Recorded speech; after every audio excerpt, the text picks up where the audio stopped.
Thank you, Mr. Chair.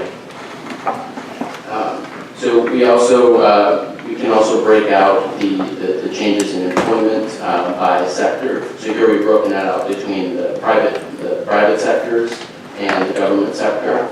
So here we see most of the impact on the private sector.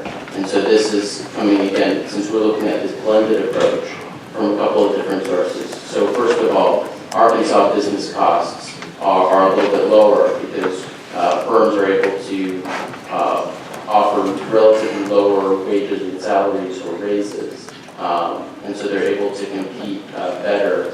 And so they're able to bring more production into the state as a result of this increase in regional competitiveness. And so that's going to be creating a large number of these jobs. But we're also going to see people have more money in their pockets after taxes. They have more disposable income. And that increase in spending is also going to drive some job growth. You know, people are spending more at the mall. People are spending more again on haircuts or going to the doctor. So that's going to drive some of that job growth. The increase in government employment, we see generally relationships between the size of the population and the size of the economy within the state as being drivers of the size of the government sector. So as we see an increase in population and an increase in the size of the state economy, we do see some increase in employment in the government sector as well. And to get more specific in terms of the increase in the size of the state economy, here we see on the next line the increase in the gross state product for the state. So you can think of, you know, the United States, for example, has a GDP of about 20 trillion. Arkansas obviously has a portion of that. And this is going to be kind of the, you know, what's produced in Arkansas, kind of taking out all of the intermediate inputs, right? So just kind of what are the final production goods? And that increases here by about 126, 127 million in a given year on average.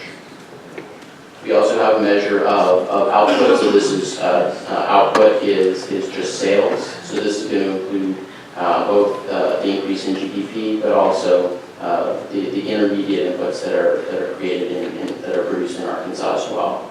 And so the total of what's produced in Arkansas is increases by about 209 million, or 210 million or so.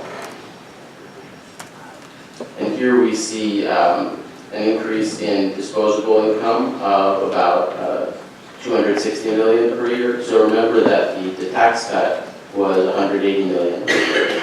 So we see on top of that an additional about $84 million increase in disposable income that comes as a result of the increase in economic activity and personal income that's generated as a result, for example, of the new jobs and of the new population.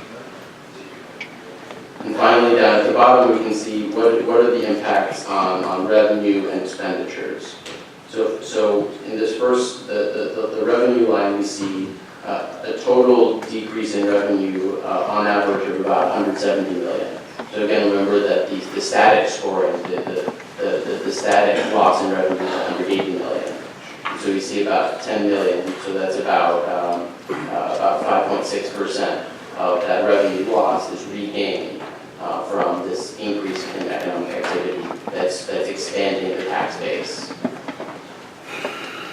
And we also see an increase in government expenditures that comes along with, for example. I'm going to stop you right there. We have a question from Senator Elliott.